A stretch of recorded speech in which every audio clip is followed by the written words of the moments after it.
ہو گئے ہیں.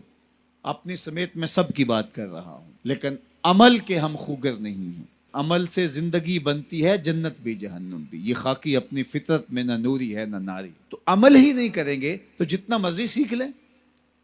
ایک بندہ روزانہ ڈاکٹر کے پاس جاتا ہے، اچھے سے اچھے ڈاکٹر کا روزانہ انتخاب کرتا ہے، پورا وقت دیتا ہے، فیس بھی ادا کرتا ہے، اور اس سے نسخہ بھی لکھواتا ہے اور لا کے گھر میں داراز میں رکھ دیتا ہے. اگلے دن دوسرے ڈاکٹر کے پاس جاتا ہے اور اس کو ساری تفصیل بتاتا ہے، وہ اس کی تشخیص کرتا ہے، پھر تدبیر کرتا ہے، نسخہ لکھتا ہے، پھر وہ نسخہ لے کے آ کے گھر رکھ دیتا ہے اور تیسرے دن تیسرے ڈاکٹر کے پاس جاتا ہے.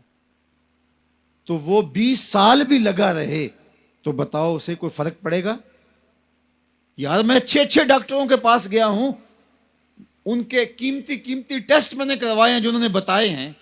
میاں دوائی کھائی ہے؟ کہا نہیں، وہ میں نے کبھی نہیں کھائی. جاتا ہوں، ڈاکٹر جو کہتا ہے یہ ٹیسٹ کروا کے لاؤ، وہ ٹیسٹ بھی کروا کے لاتا ہوں، تشخیص مکمل ہو جاتی ہے، پھر وہ نسخہ لکھتا ہے، لا کے داراز میں ڈال دیتا ہوں. میڈیکل سٹور پہ کبھی نہیں گیا، دوائی خریدی نہیں، کبھی استعمال نہیں کی. روزانہ ڈاکٹر بدل لیں، لیکن اگر دوائی استعمال نہیں کریں گے تو کس طرح صحت پر کچھ اثر پڑ سکتا ہے؟ یہی تو ہم سب کر رہے ہیں. تقریریں روز سن رہے ہیں، واز سن رہے ہیں، تلقین سن رہے ہیں، لائیو بھی سن رہے ہیں، میڈیا پہ بھی سن رہے ہیں، الیکٹرانک میڈیا پہ بھی، سوشل میڈیا پہ بھی. اتنی ماضی کے اندر تو لوگ تقریر نہیں سنتے جتنی آج سن رہے ہیں، لیکن سن رہے ہیں. جس طرح ڈاکٹر سے دوا لکھوا لی اور لا کے دراز میں ڈال دی، یہ ساری چیزیں ہم سن رہے ہیں لیکن کبھی عمل کی طرف نہیں گئے. تو زندگی 20 سال جس طرح پہلے تھی آج بھی اسی طرح ہے، اور پوری امت کا یہ مزاج بن گیا ہے. لہٰذا امت جہاں 70 سال پہلے کھڑی تھی آج بھی وہاں کھڑی ہے، اس لیے کہ ہم نسخے اچھے اچھے لکھواتے ہیں لیکن کبھی عمل نہیں کیا. اگر عمل کے خوگر بن جائیں تو ہماری زندگی بدل جائے اور یہ امت مسلمہ جو پستیوں کا شکار ہے یہ عروج اور بانکپن کا نور پا جائے. تو عمل کے خوگر ہم اپنے آپ کو بنائیں. ہمارا صرف سماعت کی حد تک دین ہے. وہ ایک غیر مسلم نے اسلام قبول کر لیا، نوجوان تھا. تو ایک دن دوستوں کے ساتھ، جو اس کے مسلمان دوست تھے، کہیں کسی جگہ پہ گیا تو نماز کا وقت ہو گیا. تو لوگ گئے، جتنے بھی لوگ تھے انہوں نے جلدی جلدی نماز پڑھی جس طرح ہم پڑھتے ہیں، اور پڑھ کے آ کے وہ کھانے کی ٹیبل پہ بیٹھ گئے اور اس دوست کا انتظار کر رہے ہیں جو نو مسلم تھا.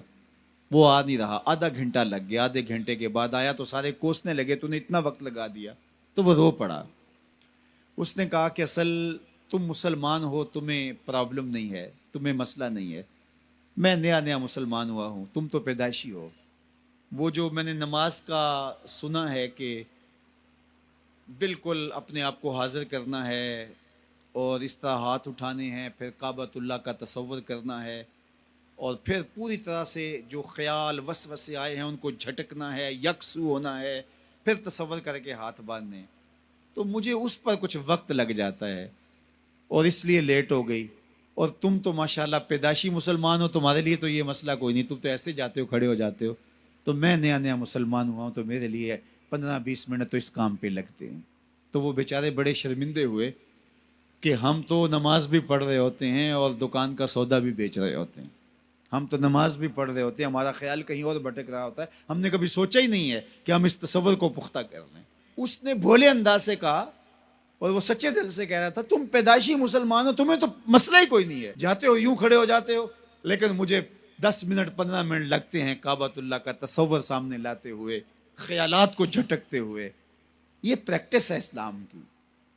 ہم صرف رسمی مسلمان ہیں. اقبال علیہ رحمہ نے جب شکوہ کیا نا تو شکوے میں ایک بات یہ بھی کہی کہ واعظ قوم کی وہ پختہ خیالی نہ رہی، برکے طبعی نہ رہی، شعلہ مکالی نہ رہی، فلسفہ رہ گیا، تلقین غزالی نہ رہی، رہ گئی رسم آزاں روح بلالی نہ رہی، مسجد مرثیہ خواہیں کہ نمازی نہ رہے، یعنی صاحب اوصاف وہ حجازی نہ رہے.